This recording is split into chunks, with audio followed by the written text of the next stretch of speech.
on the table right now. We're awaiting, the doors are open on the Russian president's plane, and we are awaiting the arrival ceremony. We'll keep taking your phone calls. This is Edward out of Aurora, Colorado, independent. Edward, good afternoon. Good afternoon. How are you? First of all, history. We should take a look at history. I think we should take a look at history as, and I agree with almost all of the callers that have come in. They have spoken about things that our senators and congressmen and women should be thinking about right now. But looking at our history, after World War II, a lot of the land, a lot of the countries were broken up. A lot of things that are troubling our world today came about after World War II. Iran, China, the Soviet Union. A lot of those countries, a lot of those companies were on the especially Iran was on the move to become a democratic country, and the United States and Great Britain stepped in, if we can look at the history. Now, as far as what's going on in Alaska today, I did some research on President Trump before he became president, and he's not a great politician. He's a great, supposedly, businessman. And as we know, a business is not a democracy. And as far as Putin is concerned, Putin was the leader of the KGB in Russia. Okay, so we have a businessman looking in the eyes of a security or spy. And we all know that a spy can just trump a Trump. Pardon the joke there, I guess. But what I would expect, or what I would like to see today in Alaska, is President Putin to, stop the bombing. And I would like to see President Trump to take a look at not just Russia and Ukraine, but Israel and the Palestinian, with Israel and Iran. Edward, we'll take your points as President Trump comes walking off Air Force One here. He's the first one off the plane, and we're expecting an arrival ceremony, and we'll, of course, show that to you live as it's happening. In a few moments, it'll be President Putin stepping off his plane. Some background on President Putin as he steps off his plane. President of Russia since 2012, also served from 2000 to 2008 in that role. He was prime minister in between 2008 to 2012, former director of Russia's Federal Security Services, and service in the Soviet KGB intelligence service for 16 years. That's his background, the two men walking down their respective red carpets, and we're expecting them to meet at that point between those F-22 Raptors. What did you want to add as we watch these pictures together? So many. It's just it's a bit of an overwhelming image to be watching, right? The two presidents coming and to be coming on U.S. soil for a summit like this. I'm not sure I can add anything to what you said. I do want to underscore the caller that called in made some really great points, and the point about you have a businessman meeting a former KGB intel officer, and that's an interesting point to make, and it's very apt, right? So you've got different perspectives, maybe getting back at we're not quite sure what we're going to see taking place in this 3-on-3 discussion. And the 3-on-3, at least from the American side, we know that it's President Trump who's going to be joined by Secretary of State Marco Rubio and Steve Witkoff, the special envoy. Who would be your expectation for the other two that would be joining Vladimir Putin? I would assume Sergei Lavrov, his foreign minister, so would be the counterpart to our Secretary of State Marco Rubio. I think it'll be interesting to see who the other person is. Is it a close aide, or is it, again, one of the finance minister, defense minister? As we watch these pictures, who sets up these meetings? How do they happen as we see the handshake now between President Trump and Vladimir Putin and the military coming to salute there? How do these conferences come together? That's a great question.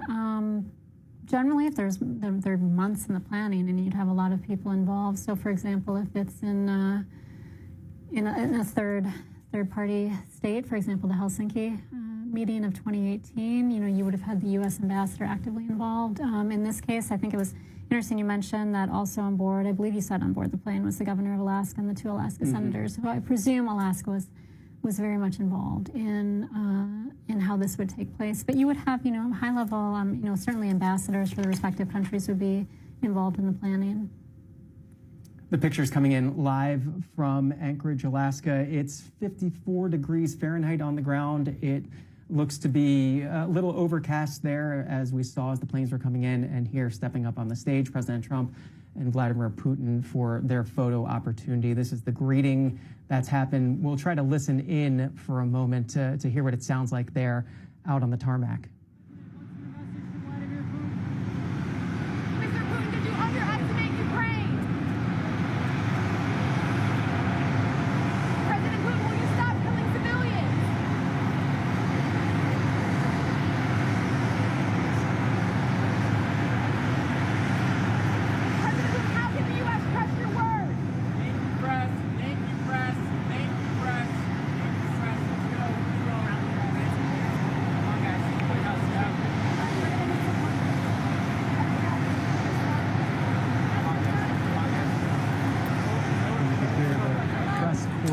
Shouting questions, mostly to Vladimir Putin, and the one that came through clearly, President Putin, will you stop killing civilians?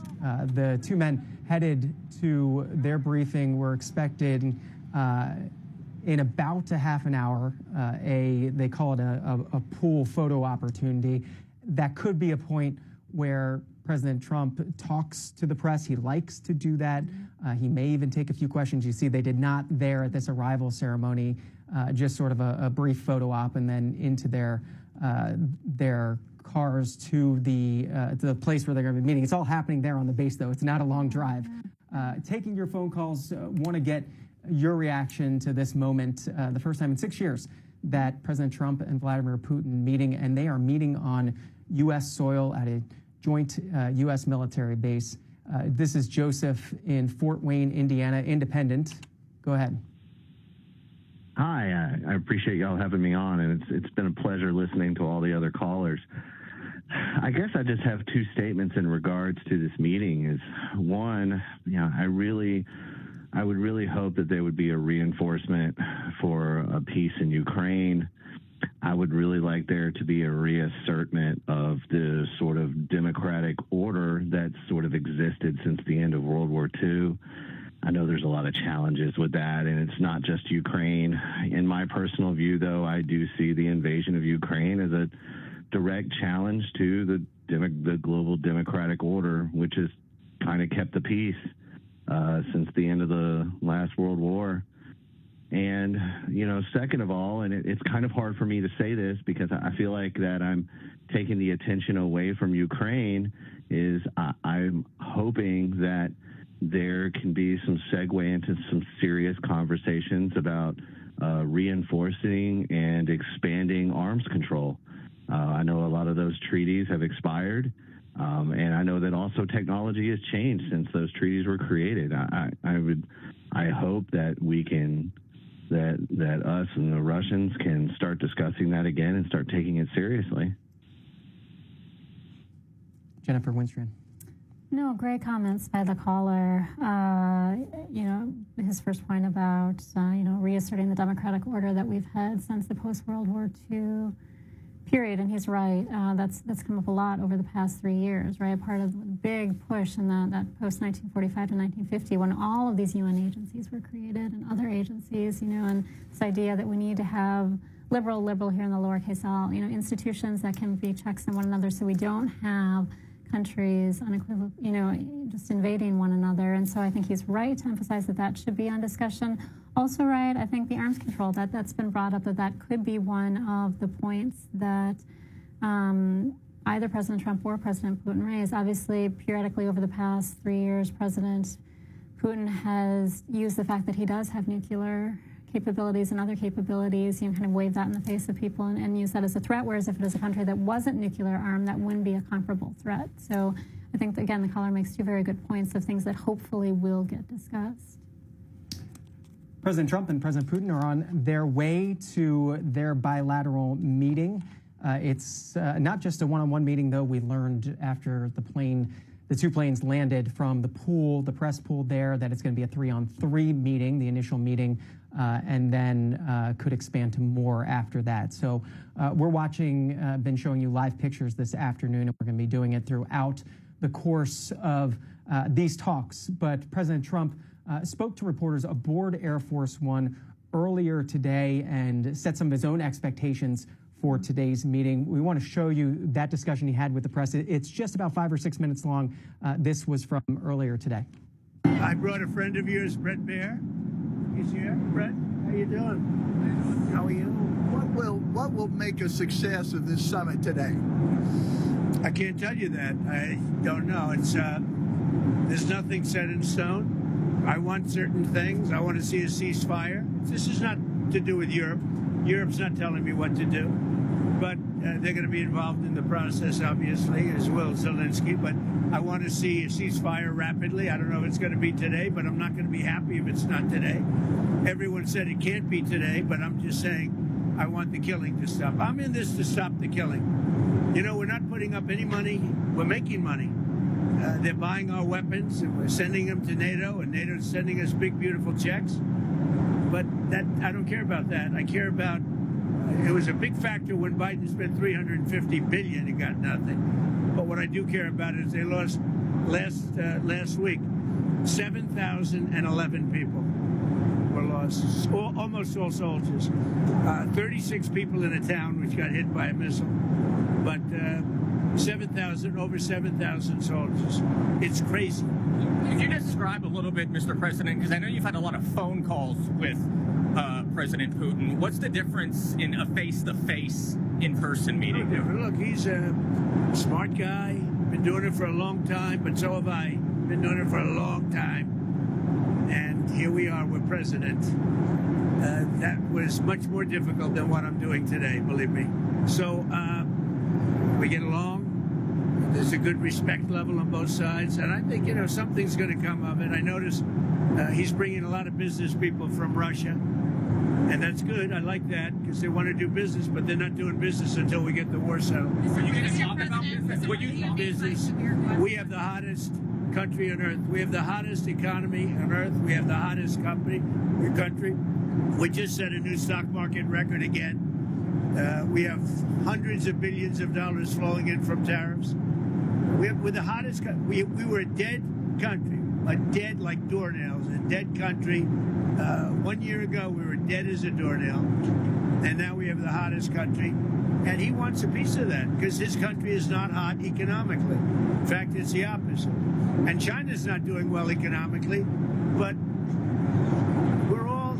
I want everybody to do well. The war's got to stop and the killing's got to stop. Mr. President, what do you stop? Thank you for coming back to take questions. We saw that Russia continued its violence into Ukraine last night, launching even more drones. What did you make of that? I think they're trying to negotiate. He's trying to set a stage. I mean, in his mind, that helps him make a better deal. It actually hurts him. But in his mind, that helps him make a better deal if they can continue the killing. Maybe it's a part of the world. Maybe it's just his fabric, his genes, his genetics. But he thinks that makes him, gives him strength in negotiating. I think it hurts him, but I'll be talking to him about it later. It's on the table for discussions today, Mr. President. Are the territorial swaps on the table? Will you be discussing that? No, they'll be discussed, but I've got to let Ukraine make that decision. And I think they'll make a proper decision. But I'm not here to negotiate for Ukraine. I'm here to get them at a table, and I think you have two sides. Look, Vladimir Putin wanted to take all of Ukraine. If I wasn't president, he would right now be taking all of Ukraine. but he's not going to do it. Mr. President, what did you mean? Just one thing. What about the possibility of the United States providing security guarantees to Ukraine? Maybe, along with Europe and other countries. Not in the form of NATO, because that's not going to, there are certain things that aren't going to happen. But, yeah, along with Europe, there's a possibility of that. Mr. President, the number of business people that President Putin is bringing along, is that something that you want to discuss with President Putin at this meeting? If we make progress, I would discuss it, because that's one of the things that they would like. They'd like to get a piece of what I built in terms of the economy. Just so you know, we were a dead country with our economy. He wouldn't be interested. He wouldn't have been interested a year ago with the Biden economy.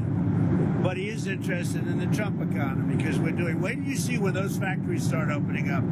We have hundreds of factories all over the country, and that includes auto factories, AI factories, and every other. They're all coming in because they want to beat the tariffs. Because if they open here, they don't have to pay tariffs. If they don't open here, they have to pay, in some cases, 200%, 300%. I haven't even set some of the tariffs yet. I'll be setting tariffs next week and the week after on steel and on, I would say, chips. Chips and semiconductors. We'll be setting sometime next week after. You're looking at what rate? I'm going to have a rate that is going to be lower at the beginning. Then that gives them a chance to come in and build. And very high after a certain period of time. And if they don't build here, they have to pay a very high tariff, which doesn't work, so they'll come and build. Mr. President, hi. You had said earlier... I didn't see over there. Isn't he a general? He's helping me out. He's a very nice, he's one of the few nice ones, actually. You had said earlier this week that Putin would face severe consequences if you get the sense from him that he's not interested. What do you mean by that? Economically severe, yes, it will be very severe. I'm not doing this for my health, okay? I don't need it. I'd like to focus on our country, but I'm doing this to save a lot of lives. Yeah, very severe. Thank you very much, everybody. That was President Trump earlier today aboard Air Force One on his way to Anchorage for today's summit. He flew 3,376 miles from Washington, D.C. to just north of Anchorage, Alaska, to the joint base there for today's summit. President Putin flew 4,343 miles from Moscow to make it to today's summit. He also spoke about the summit briefly before leaving the Kremlin. This is President Putin from yesterday. To tell you about the stage we are at with the current American administration, which, as everyone knows, is making, in my opinion, quite energetic and sincere efforts to stop the hostilities, stop the crisis, and reach agreements that are of interest to all parties involved in this conflict in order to create long-term conditions for peace between our countries and in Europe and in the world as a whole. If by the next stages we reach agreements in the area of control over strategic offensive weapons. President Vladimir Putin, again, his comments before leaving for today's meeting. We are taking your comments, allowing you to join this conversation as we all watch together. You can join the conversation throughout on phone lines for Democrats, Republicans, and Independents. Republicans, it's 202-748-8920. Democrats, 202-748-8921. Independents, 202-748-8922. And we will look for your text messages as well. That number, if you want to text us, 202-748-8903. We'll hear from Chase, Allentown, Pennsylvania, Republican. Chase, good afternoon. Hey, good afternoon. How you guys doing? Doing well. What are your thoughts so far on this summit? Well, first off, this is really the first time that I've ever, paid so much attention to politics. And this call will be recorded. Can you guys still hear me? Yeah, Chase, I guess you're recording the call, but go ahead. Oh, my bad. Yeah, no. I don't really know what to say, really, but yeah, the war's just been going on for a few years now, and I'm sort of not really understanding, the role that, the U.S. exactly plays in, whether or not, two entirely different countries, when they go into war, how they're responsible for whether or not, like I just have so many questions because, I mean, I just don't really understand how we're necessarily involved and why. Well, Jennifer Wistrand, maybe you can take us back here and maybe even before 2022 for U.S. involvement and Russia-Ukrainian relations and how they've evolved perhaps since the breakup of the Soviet Union. Yeah, no, great question by the caller. You know, basically saying, and I think a lot of people, you know, how did we get here? How did we get here? Why are we even having the summit? What's that? So it's a great question, and it does necessitate a bit of a look back in history. So on the one hand, you have the Russia and Ukraine relationship. Russia, you can go back centuries, right? And look at the relationship between what this is before, and a lot of people have made the points about, you know, the post-World War II order and nation states, right, and how that's created a lot of the conflict because we have to respect borders that are different than borders that there were at prior times. But most immediately, if we go back, you know, December of 1991, that's when the Soviet Union collapsed. And that produced 15 new countries, Russia and Ukraine being two of those 15. And the Soviet Union had come into being back in 1917 following the Russian Revolution. And what we now know as Russia and Ukraine were two of the initial parts of the Soviet Union. So Russia and Ukraine were in it. Two of the largest parts. Yeah, two of the largest parts and in there from the beginning until the end. And we could get into discussions about language and culture and history and all that, relationships between the two peoples. But in terms of more concretely, and I think what the caller is getting at, why are we, the United States, involved? A lot of Western countries. And let me go live to the discussion here, and we're going to come back to that. But this is live pictures from Anchorage. Mr. Putin, will you agree to a ceasefire? Mr. Putin, will you commit to not killing any more civilians? Come on, guys. Mr.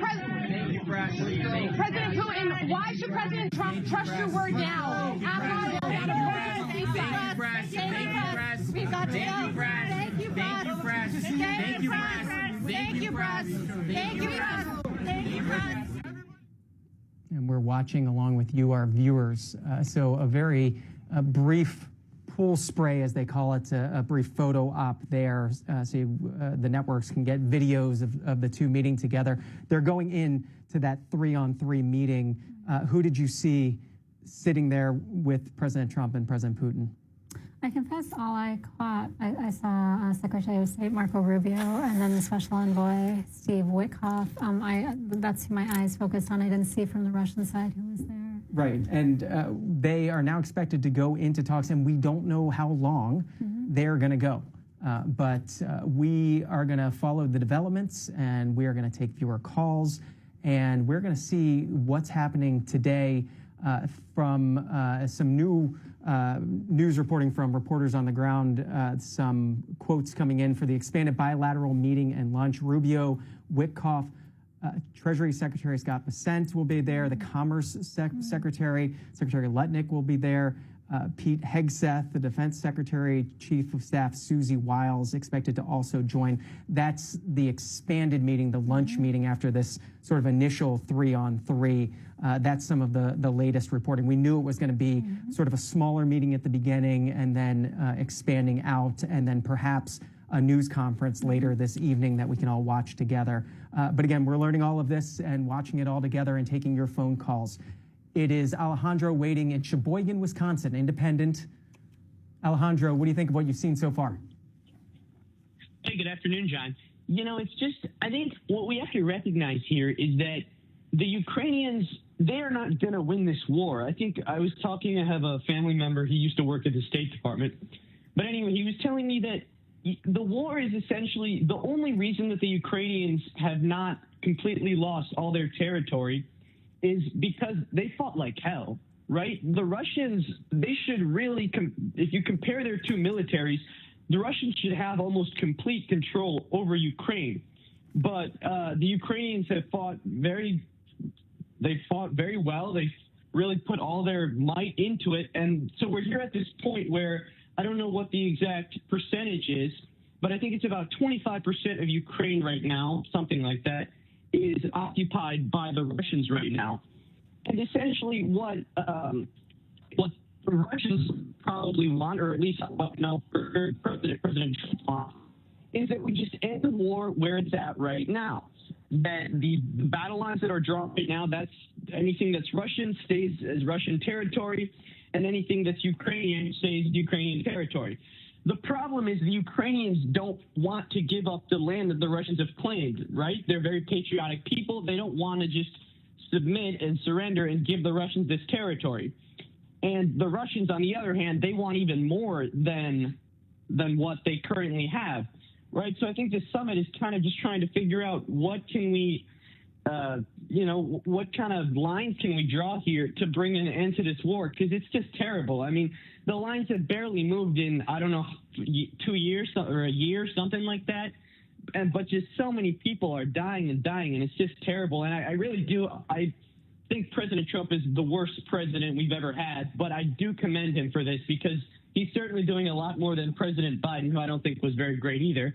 But he's certainly doing a lot more than President Biden and a lot of other world leaders have been able to do. And I do think that is helped by his, as we all know, he had a very close relationship with President Putin. He kind of, with that summit they had in the first term, he's always spoke very highly of him.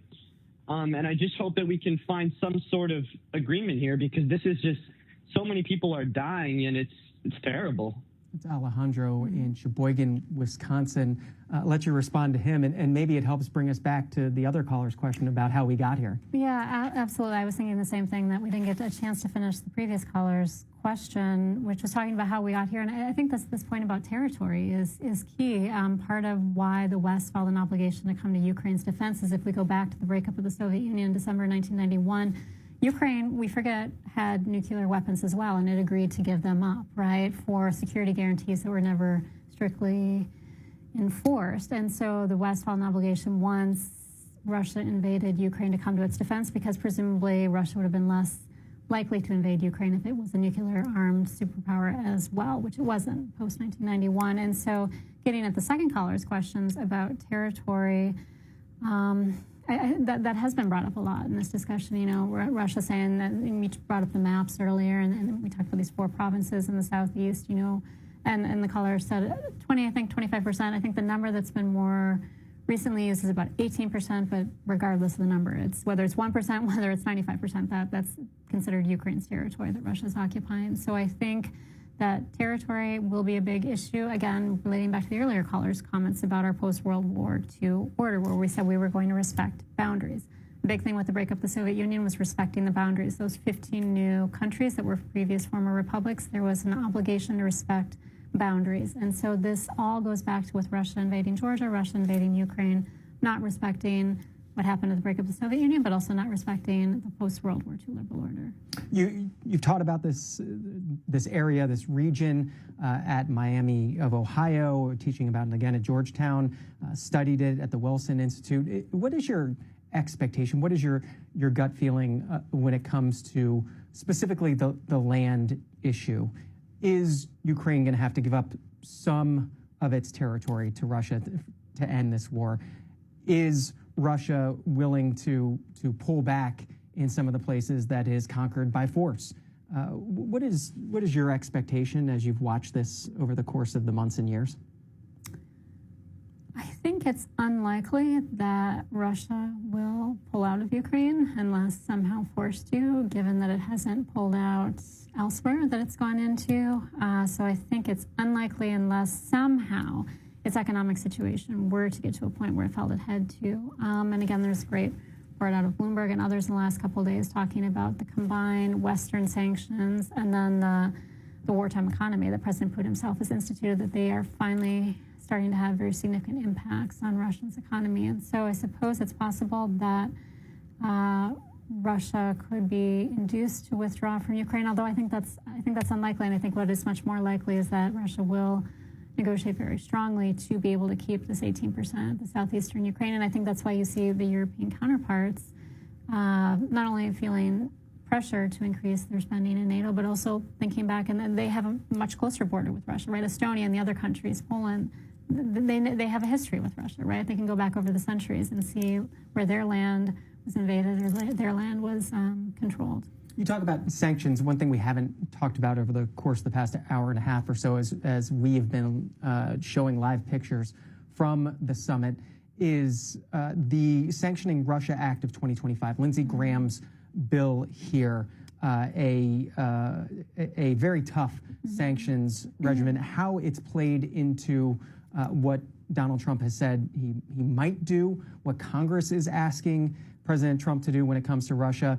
Here are just some of the provisions, and this is all congress.gov. As C-SPAN viewers probably know the website. You can look up, you can find brief summaries of some very long bills out there. But this bill, Lindsey Graham's bill, it was introduced back in April of this year. This bill would find that the president would impose visa and property blocking sanctions on specific persons, such as the Russian President Vladimir Putin, certain Russian military commanders, any foreign person that knowingly provides defense items to the Russian armed forces. The bill would ensure that the president would increase the rate of duty on all goods and services imported from Russia into the United States to 500% relative to the value of such goods. The president must increase the rate of duty on all goods and services imported into the United States from countries that knowingly engage in exchange of Russian origin uranium and petroleum products to 500%. The Department of Treasury would impose property blocking sanctions on any financial institution organized under Russian law and owned wholly or partly by Russia, and any financial institution that engages in transactions with those entities. One more, the Department of Commerce would prohibit the export or re-export or in-country transfer to or in Russia of any U.S.-produced energy or energy product. This seen as a really strict sanctions bill that Lindsey Graham was pushing the president to impose on Russia. How did that impact the negotiations, and what was the White House reaction when Lindsey Graham rolled this out? Yeah, and I'm glad you went through the different provisions for everyone, because you're right, it is a very strict sanctions bill attempting, I think, again, when initial sanctions were put in place a couple years ago, people in the West assumed it would have a much more significant impact more quickly. And it, again, I think those who study the sanctions say that they are having an impact. Maybe it wasn't as fast or as obvious as people anticipated, but I think that this is maybe an attempt to be more thorough in the way the sanctions are, and getting at more of these secondary sanctions, right? So it's not just targeting Russia, although those provisions very much focus about that. But what President Trump has talked about, and I think he mentioned even on that clip that was shown when he was on the plane, is targeting others, right? And I mentioned earlier, like in India, which has consistently been buying Russian, oil, natural gas. Other countries that have supplied a lot of the former Soviet republics in the South Caucasus and Central Asia have been, sanctioned havens for Russians. So trying to get more broadly and cut off Russia on all angles, presumably getting back to the impetus for this so that Trump can negotiate a peace deal between the two if he's got Russia in a place where he feels it has to be because of economics. It's Lindsey Graham's bill. This is Dan Sullivan from Today, the Republican senator from Alaska. He joined President Trump on Air Force One on this trip to his state. Dan Sullivan tweeting this out, saying Putin is coming to the table because of the threat of serious secondary sanctions. We're in a position of power, bringing him to the United States soil for peace talks. He sees our military strength, and certainly saw it in those F-22 Raptors there on the tarmac, our energy dominance, many allies, and a president who knows how to negotiate and make peace.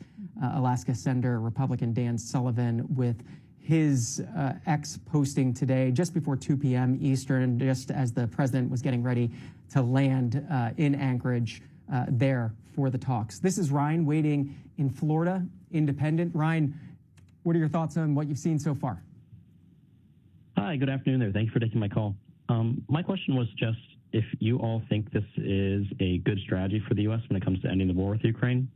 My personal fear is that this is going to be bolstering Putin, as he's been isolated, not really able to visit any countries due to fear of, arrest due to the ICC warrant. And I don't think this talk is going to be constructive as Zelensky's not there, so I don't think it's going to be possible for them to have a comprehensive deal where they actually come to a solution.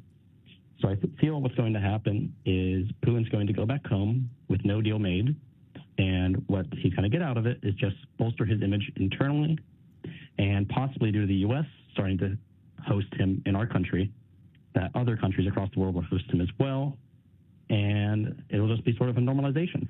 And I'd just like to know what your opinion is on that. Thank you. Thanks for that. As we can show you, and we'll certainly let you respond to Ryan, but we can show you the stage where the two presidents are expected to speak later today whenever these negotiations, this 3-on-3 ends. You can see the Russian flag there, the U.S. flags pursuing peace there between the two podiums where the two gentlemen will stand, and obviously plenty of seats for the press. But go ahead to the caller's points. No, very good points, and I think just the premise of, is this a good strategy? I appreciate the fact that he raised, we've been so much focusing on the economics, the defense, the nuclear, but just circling back to, is this a win for Putin simply by being invited by a U.S. president to U.S. soil to have a one-on-one meeting? And I do think there is an element to that. It could be that one of Putin's big aims in this is simply to get that invitation to be re-invited onto the international stage. And as the caller used the word normalization, I think there's a potentiality of that, right? Does this normalize the fact now that Putin can re-engage in the West and have one-on-one meetings? Will we see Germany, the UK, France suddenly having similar meetings? And does it just get us back to a pre-2022 where, emphasizing again some of the earlier callers' comments, then do we forget about the territory and forget about all of this? Does that become secondary to these other elements? So I think it's a good question. Is it a good strategy? We'll see based on what comes out of today's series of meetings. But certainly, I think Putin, in some respect, has already won by getting this invitation and being here. Certainly no expectation of a peace deal coming out of today's meeting. It could be a ceasefire. It could be working towards a ceasefire. We don't know what's going to come out of this. Since Volodymyr Zelensky is not involved, and the bigger peace deal that President Trump has promised in the 2024 campaign that he would bring together, since that's not likely to come out of today, there was one of the morning reports, I think it was the Washington Post this morning, asked the question, could this meeting have been an email? Does this meeting need to happen? Is President Putin getting more out of this meeting than President Trump? You spoke a little bit to that, but what are your thoughts on that? Could this meeting have been an email?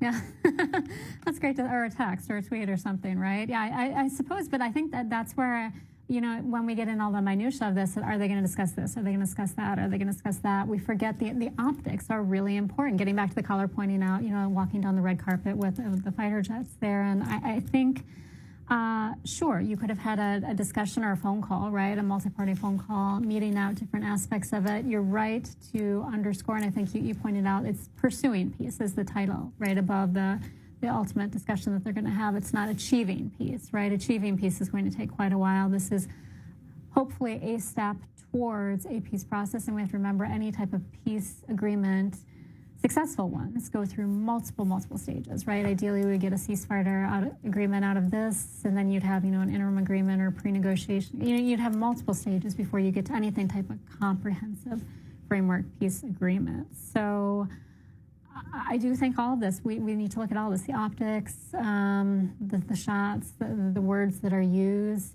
because it's all part of it, right? It's not just the substance of, or what's the talking points that are discussed. Let me go to Christine, Goshen, New York, Democrat. Thanks for waiting. Your thoughts on what you've seen so far? Hi. So I just feel like this summit has nothing to do with actually bringing peace to Ukraine. It has everything to do with the blackmail that Putin has on Trump. It's about, Putin getting whatever he wants from Trump to the point where we're willing to give away our mineral rights in Alaska, in one of our states, for a war that we're not involved in. We're giving it to the invading force. Here's the thing. The Epstein files were stored on a SharePoint server, so the 1,000 FBI agents could comb through them and, find all the times that Donald Trump's name was definitely not mentioned. The same time that those files were stored there, SharePoint had a hack that allowed unauthorized access to those servers. Russia also accessed our national court filing systems. They have the files, and they're using it to pressure him. My question, I guess, is, does this fall in line with the pattern of behavior of Russia, blackmailing other powerful figures? And I don't like Well, what are we doing? Christine, got your point, got your question. Jennifer Wistrian, give you a chance to respond. I'm not, the caller's question, is this an opportunity for President Putin to blackmail President Trump? Again, until we know what's discussed in the meetings, we don't know, right? People were asking that question after the 2018, the Helsinki meeting. And can you just go back and remind people once again about what happened at that meeting, why it concerned so many folks coming out of it, and why was President Trump meeting with President Putin in Helsinki to begin with? Right. No, very good to And this is circle back 2018. to this. 2018, one-on-one summit in a third country, right? In this case, in Helsinki, Finland, between President Trump and President Putin. And getting back to your underscoring that today's meeting moved from a one-on-one to a three-on-three back. One of the criticisms of the meeting that took place back in Helsinki was that it was a one-on-one meeting, and that, this was a time when the U.S. was...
Subscribe to One India and never miss an update. Download the One India app now.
Subscribe to One India and never miss an update. Download the One India app now.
Subscribe to One India and never miss an update.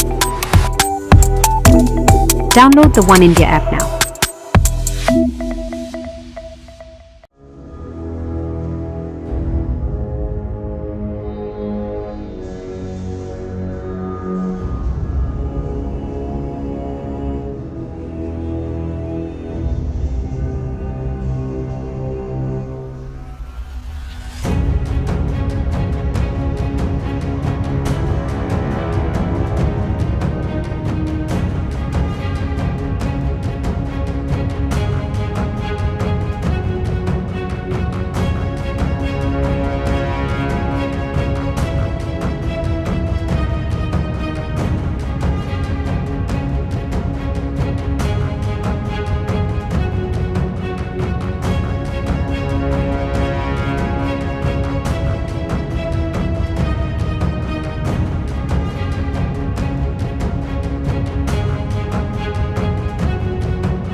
Subscribe to One India and never miss an update. Download the One India app now.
Subscribe to One India and never miss an update.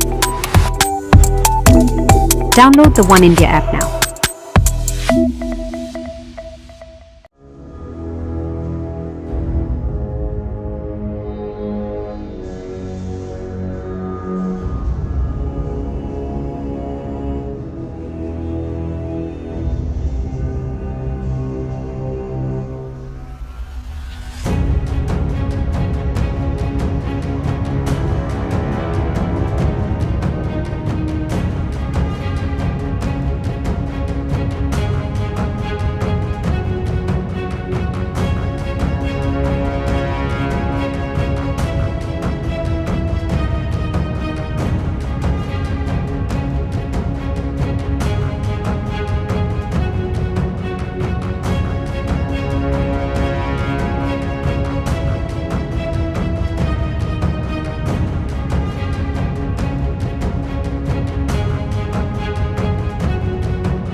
Subscribe to One India and never miss an update. Download the One India app now.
Subscribe to One India and never miss an update.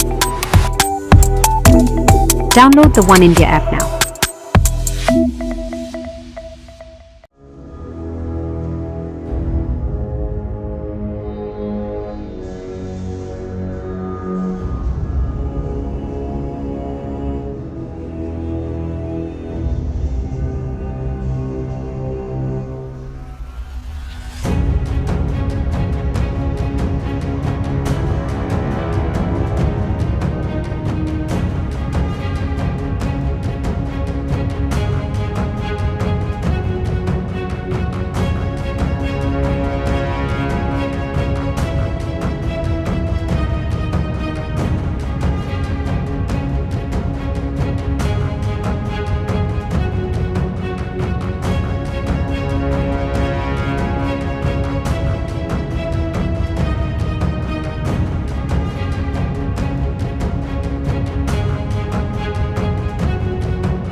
Subscribe to One India and never miss an update. Download the One India app now.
Subscribe to One India and never miss an update.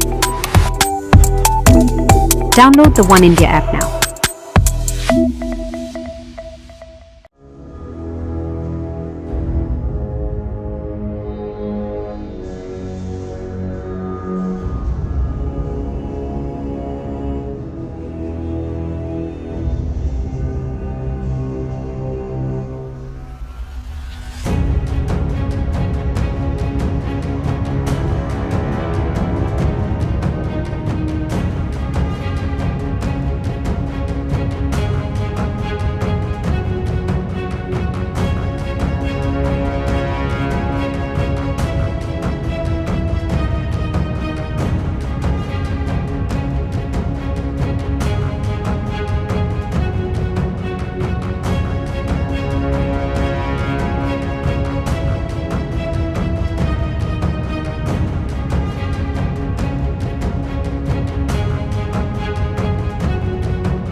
Subscribe to One India and never miss an update.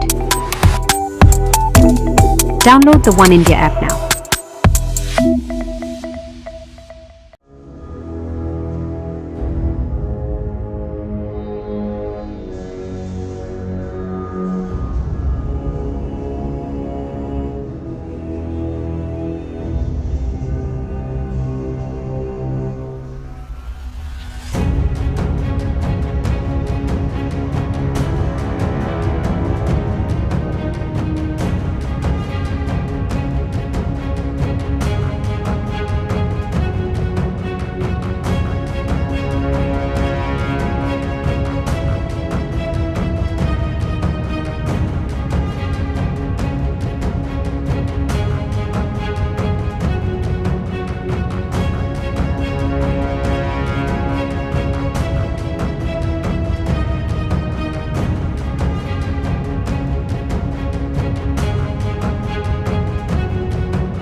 Subscribe to One India and never miss an update. Download the One India app now.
Subscribe to One India and never miss an update.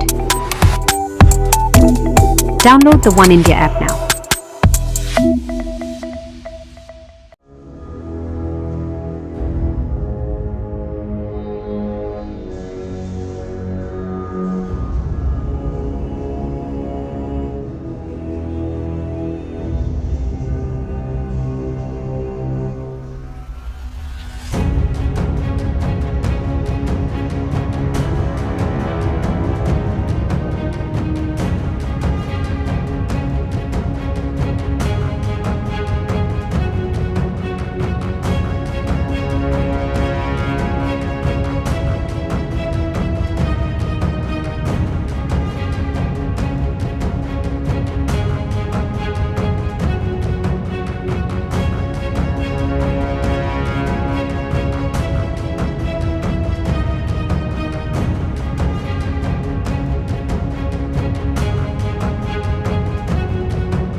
Subscribe to One India and never miss an update.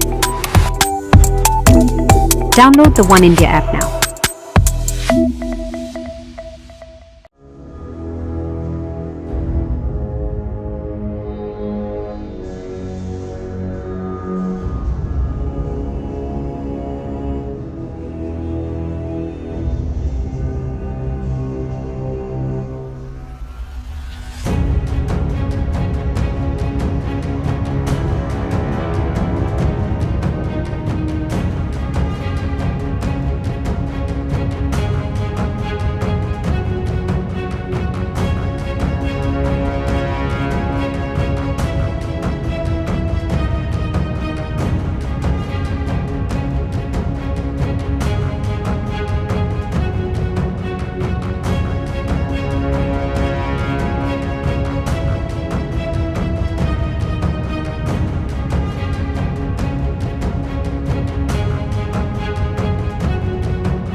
Subscribe to One India and never miss an update.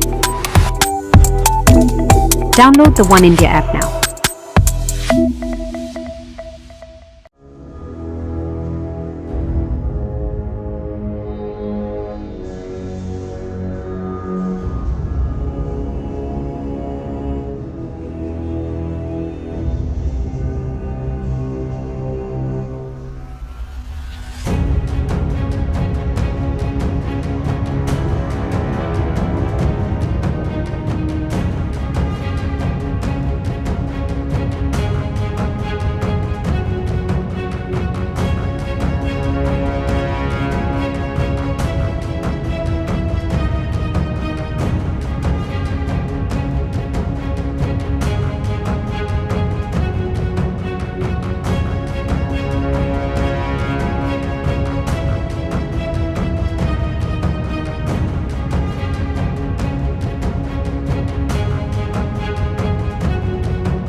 Subscribe to One India and never miss an update. Download the One India app now.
Subscribe to One India and never miss an update. Download the One India app now.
Subscribe to One India and never miss an update.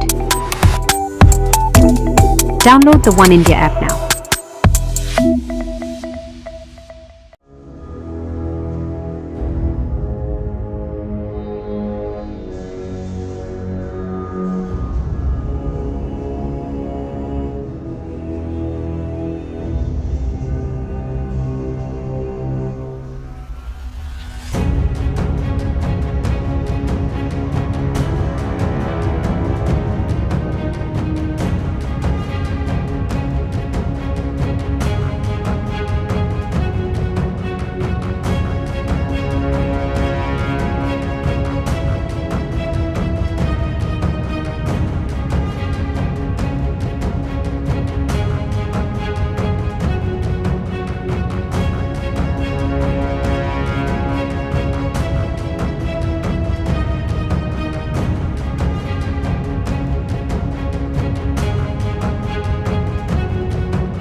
Subscribe to One India and never miss an update. Download the One India app now.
Subscribe to One India and never miss an update. Download the One India app now.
Subscribe to One India and never miss an update. Download the One India app now.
Subscribe to One India and never miss an update. Download the One India app now.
Subscribe to One India and never miss an update.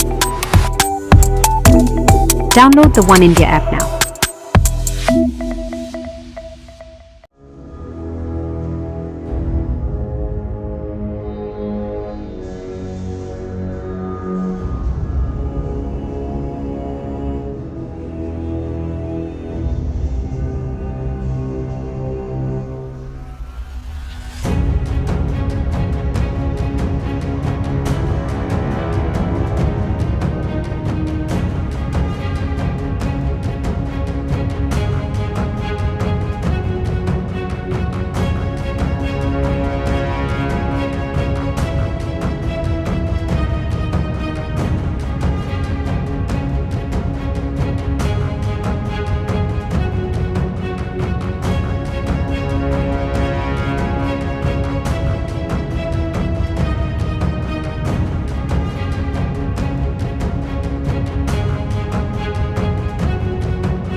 Subscribe to One India and never miss an update.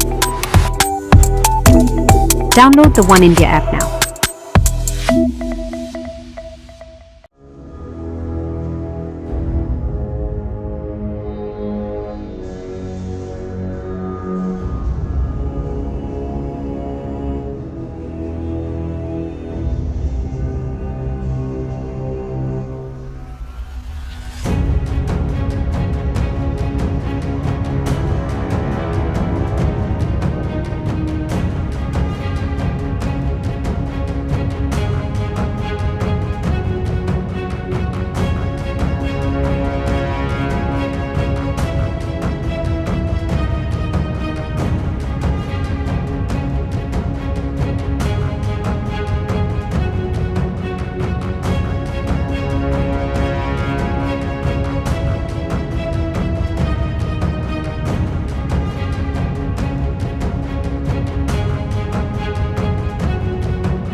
Subscribe to One India and never miss an update.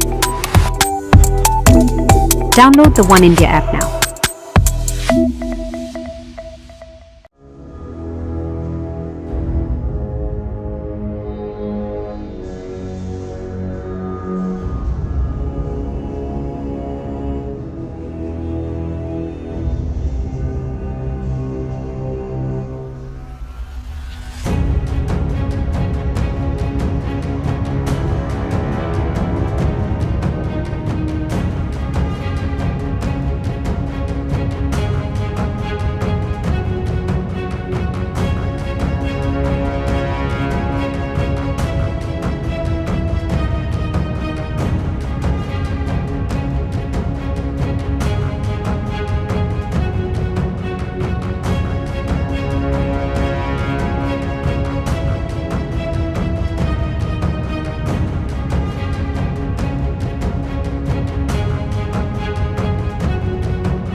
Subscribe to One India and never miss an update.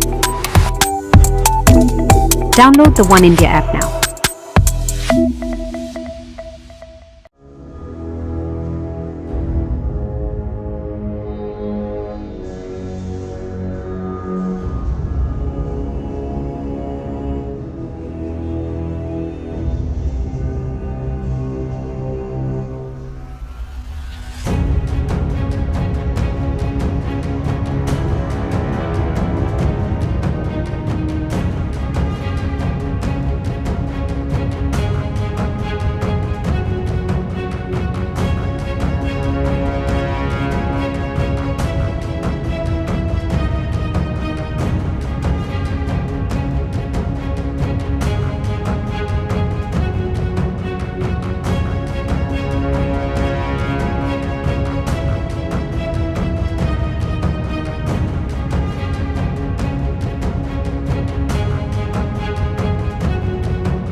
Subscribe to One India and never miss an update. Download the One India app now.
Subscribe to One India and never miss an update.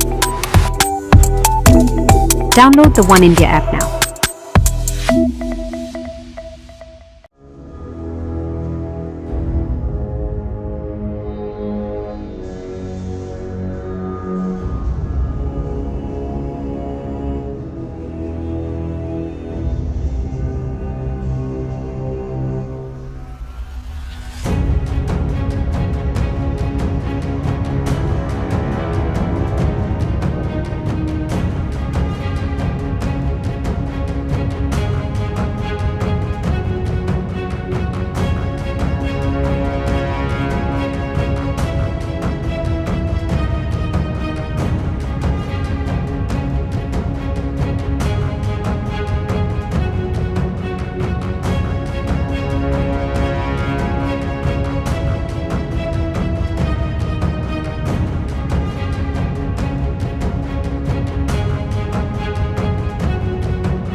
Subscribe to One India and never miss an update. Download the One India app now.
Subscribe to One India and never miss an update.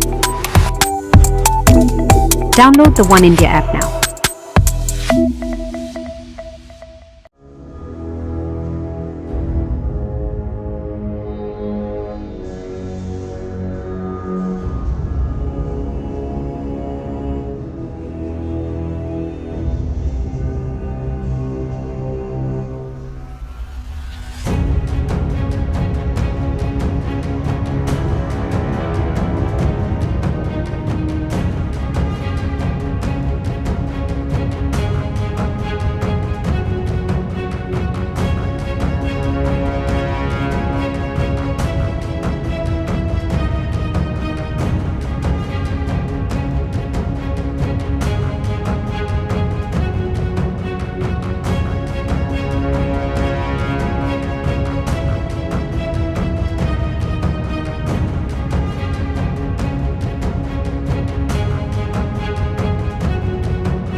Subscribe to One India and never miss an update.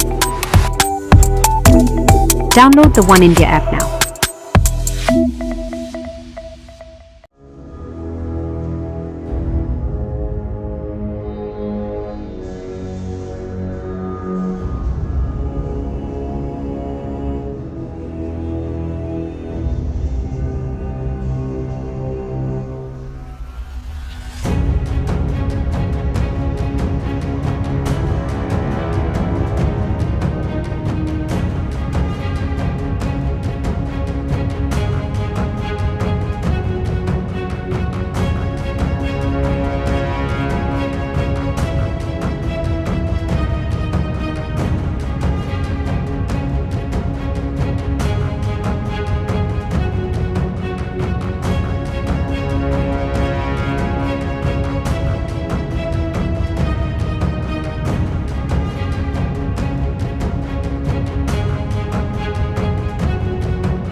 Subscribe to One India and never miss an update.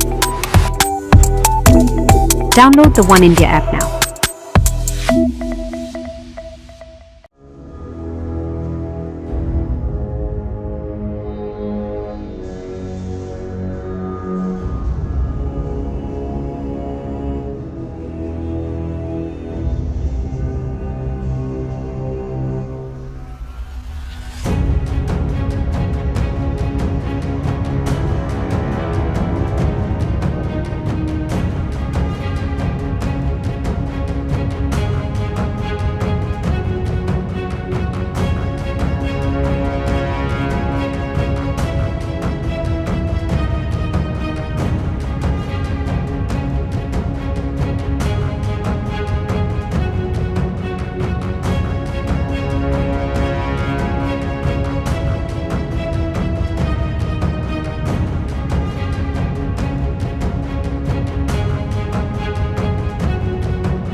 Subscribe to One India and never miss an update.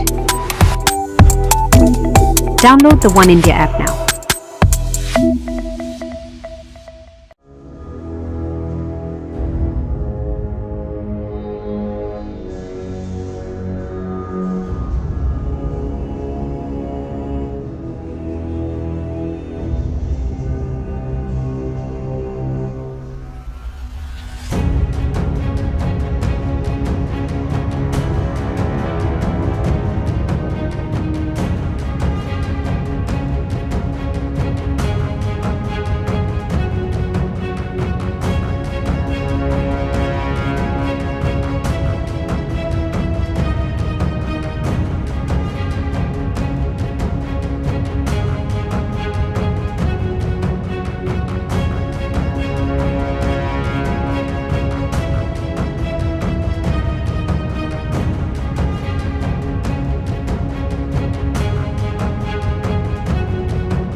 Subscribe to One India and never miss an update.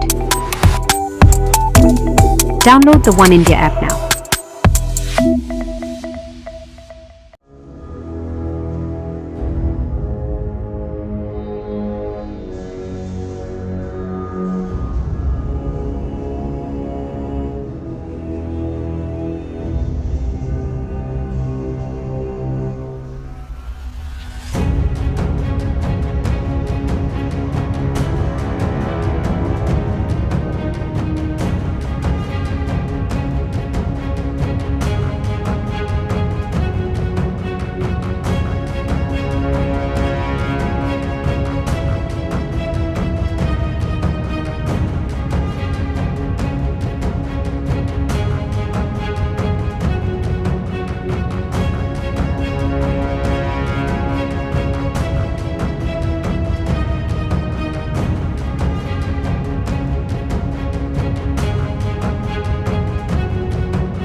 Subscribe to One India and never miss an update.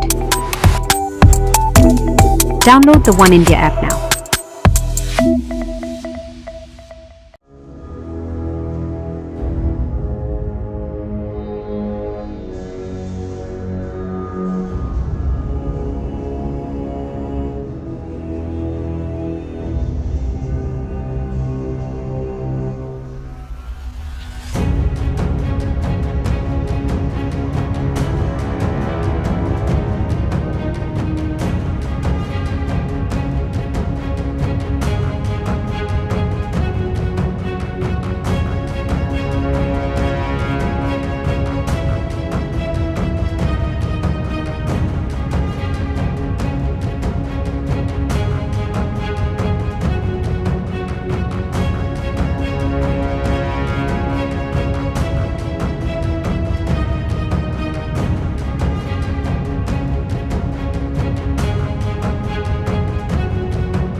Subscribe to One India and never miss an update.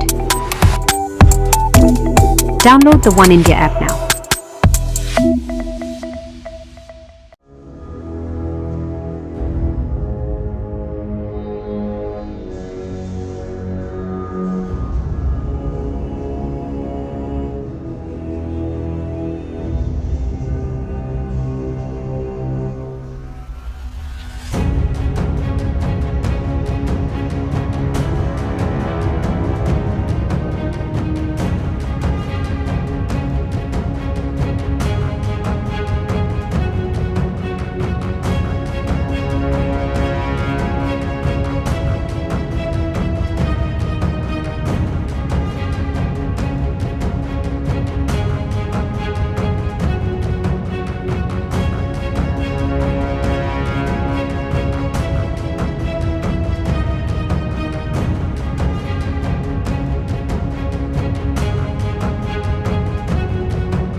Subscribe to One India and never miss an update.